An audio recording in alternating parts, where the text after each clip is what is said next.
May redemption kay Jesus. Kapatid, hindi ka ganun kasama na hindi ka kayang patawarin ng Panginoon. Hindi ka ganun karumi na hindi ka kayang linisin ng ating Panginoon.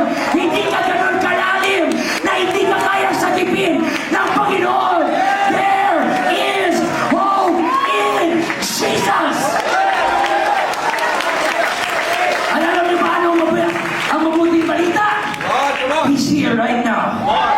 Andito si Jesus ngayon. At pag andito si Jesus, anything can happen. Anything can happen. Lahat ay posible, mga kapatid. Nabiyag ka man ng drugs, nabiyag ka man ng alak, nabiyag ka man ng immoralidad. I want to tell you the good news. Jesus is here right now. At patatawarin ka niya, at palalayain ka niya, at ililigtas ka niya, at bibigyan ka niya ng tagumpay. Dumating kang malungkot, uuwi kang may kagalakan. Dumating kang nangihina, uuwi kang may kalakasan. Why? Jesus is in the house. Oh, hallelujah. Aperan mo yung katabi mo, sabi mo, andito si Jesus. Andito si Jesus. Huwag na mangamba. Huwag na magtakot.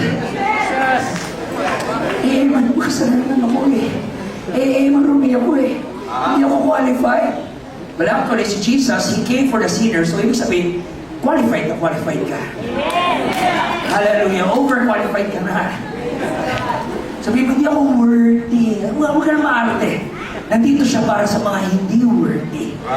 Wala siya dito para sa righteous. Nandito siya para sa mga sinners. Pero hindi ako perfect. Wala naman talagang perfect sa atin. For all have sinned and fall short of the glory of God. Hindi tinitingnan ni Lord kung gaano ka-flawless yung buhay mo, gaano ka-perfect yung buhay mo. Ang tinitingnan ng Panginoon, uhaw ka ba sa